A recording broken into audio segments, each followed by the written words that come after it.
Hello crafty friends, welcome to the Embossing Powder channel. I'm Sasha, bringing you another episode of Card Maker's Delight.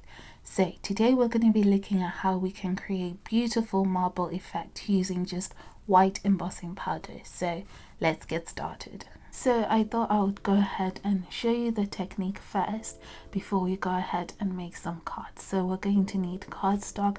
Get a really good cardstock, some embossing ink, markers, and this wow embossing powder.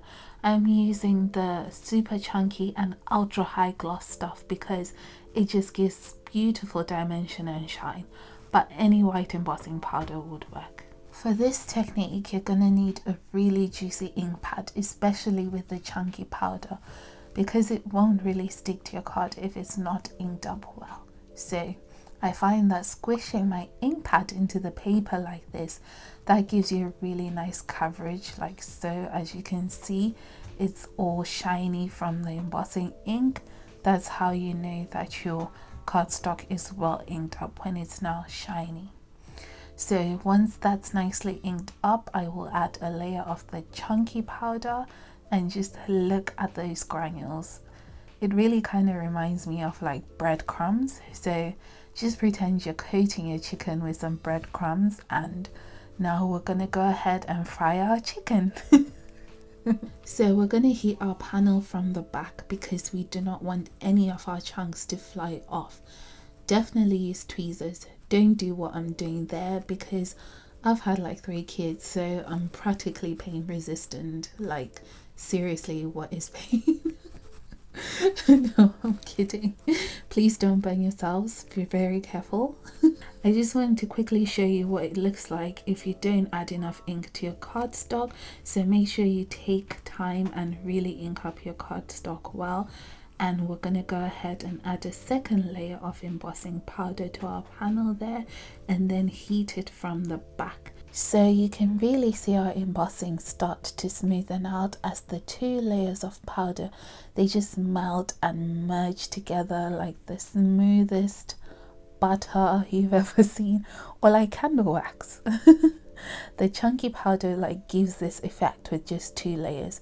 If you use regular or super fine embossing powder, you might have to do like 4 or 5 layers, so do the maths. Okay, so now we're going to do the fun part. Grab your markers and just start drawing these squiggly lines. Like that's the best way I can describe them, but they're kind of like the veins you see in marble. And then add heat to that and just watch the beautiful magic. Like wow embossing has so many beautiful marbling powders, but this technique, it really gives you a bit more control over your results. So you can even tip your card to the side and just let that molten powder, it is powerful, but it's just powder, that molten powder flow in that direction that it wants to go. And always wait for your panel to cool down before you do the next step. So this time I want to show you in real time what's happening with this technique.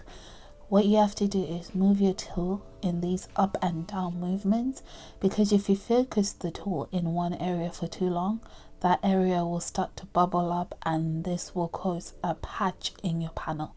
We really don't want that to happen. Even though it is fixable, and I'll show you later, just try and avoid it and take the time to just move your tool up and down. Work slowly, there is no rush. I'm sure you've noticed that the color fades out once we heat it up, so go ahead and add more color where you want to. Don't be afraid to experiment with color, okay? Because if you really don't like it, then just add more embossing powder over it and it will just disappear. So I'm gonna go ahead and heat that and just take some time playing around with that melting powder to get your desired effect. Like don't rush, like I said. Now that we're mentioning you, is the best time to segue into the topic of thanking everyone who took their time to like, share and comment on our videos. We are so grateful, and I so love the video suggestions I got on my previous video. So please do the same on this one and leave a comment. You can just say hello, ask a question or suggest a video you might want to see on the channel. We will try our best to do what you ask us to. So if you've made a patch in your embossing like I did there, to fix it, all you need to do is heat up the area and then sprinkle a bit of your embossing powder over that patch at a time. Do not add a big dollop of it in one go. Just sprinkle a bit, melt it, and then sprinkle some more until the area is patched up. You can also do this if you get a crack in your embossing, because sometimes if you let it cool down too much and then bend it, it can crack. If you're going to stick your panel to a card base immediately, then just shape it like so whilst it's still warm to avoid any warping. But if it does warp, just turn it over and then heat it from the back whilst on a flat surface. That should straighten it out and give us a finished panel. Now, doesn't that look like a beautiful porcelain marble tie? I mean, just look at that gloss. I am seriously obsessed with the gloss. I just love it so much. Okay, so let's make some cards. I'm going to emboss a 3.5 by 8 inch panel of card with Earl Grey embossing powder, and once we heat it up, you will see why I love this powder so much. I mean, just look at that sparkly shine, sparkle. Yeah, baby. So just randomly ink up your panel and then cover it with the chunky powder. You can see that we got really good coverage, and normally this would be great, but it's covering the Earl Grey that we did. So just get a paintbrush and remove some of the powder from the areas. Because we have that base layer of embossing, our chunky powder won't fly off the page too much, even if we heat it like this. And I'm just going to zoom in so that we can see the beautiful texture that we're getting towards the edges there from the chunkiness of that powder.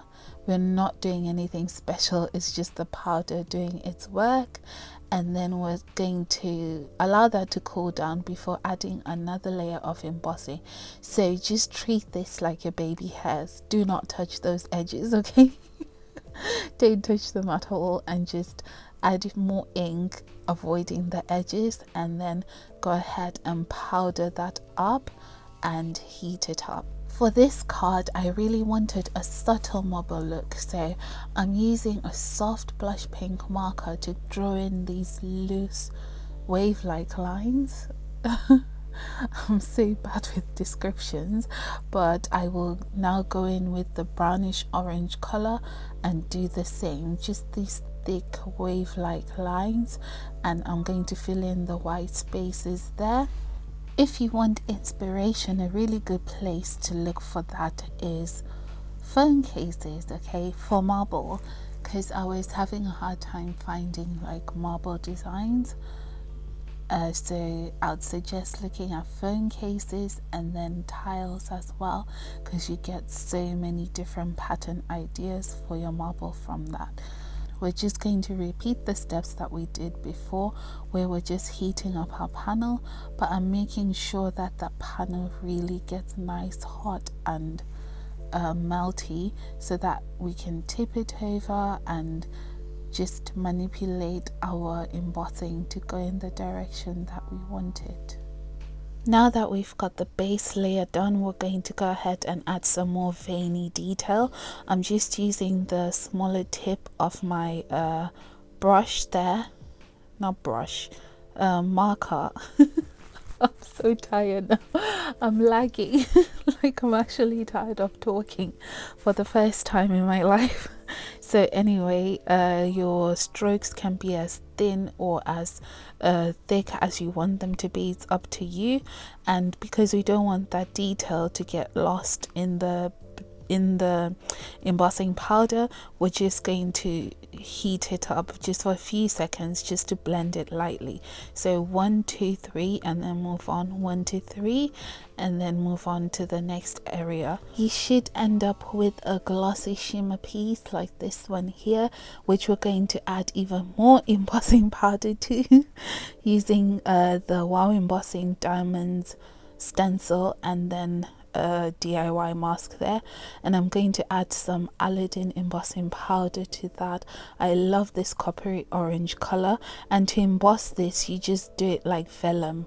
Just be really quick and move your heat tool around so that you don't melt the bottom layers. And then I've taken 2 strips of card and added some double-sided adhesive to them, and then I'm going to stick my foil over that. So I'm using a copper Fab Foil there from Wow Embossing, and then I'm going to add some foam tape and stick that to a card base before sticking this beautiful Altenew flower that I have heat embossed on vellum with the same Aladdin color, and then a copper Fab Foil sentiment there. So that's our card all done, guys, and I'm just going to zoom in here so that you can see the beautiful marble detailing and the charcoal and the gloss. I mean, this card has everything that I love, and I hope you love it too as much as I do. So let's go ahead and make the next card. I've already added 2 layers of white embossing powder to my panel because I don't want to bore you with this part. I think we've done it enough and we get the idea. So I'm just getting my alcohol markers. I've got an array of greens there because I really wanted to be like bold. I really wanted a bold look. So this time you can see I'm going in with some wavy lines and then some scribbles and some really thick shading there because I really want a lot of color on this panel. But just make sure that you have a reference picture, even if you don't have an idea in your head how you want your marble to look.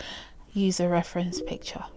So now I'm going to go ahead and heat it up and just look at that beautiful molten marble effect. Oh, so gorgeous. I love this. I think I love this more than the subtle look. And this would look so good if you add some gold bits to it, maybe some gold foiling. That would be so pretty. So we've got that area there on our panel that is not so smooth, and to make it smooth we're just going to tip our panel and then use our heat tool just to move that powder towards the area and to cover it up, so you can see that it's being covered up and it's now smooth the way we like it. And to add further texture and just a nice effect, I'm just going in and sprinkling a bit of my powder and then just heating it quickly, not to melt it but to give like this dotted effect like bubbles, because I have now decided this is an ocean card. I just decided that as I was making it. That was never the plan initially. That's our final panel, and just look at that. I love it so much, guys. So pretty, right? So whilst that cools down, I'm just going to go ahead and ink blend a 5x7 inch frame with some salvage patina and lucky clover, and then just stick that to a 5x7 card base. Our panel should have cooled down by now, so I'm just popping it in my stamping platform and then grabbing this MFT stamp. I was so nervous doing this part, guys. I'm not gonna lie, I was so anxious because I didn't want to ruin my panel, but I went ahead and inked that up with some Memento dye ink and the impression was really not working. So I did 2 layers of that and then I added a layer of archival black ink and that did the trick. So it wasn't perfect, but it was good enough, and I just took a fine line pen to add the detail and make it a bit more bolder where it wasn't.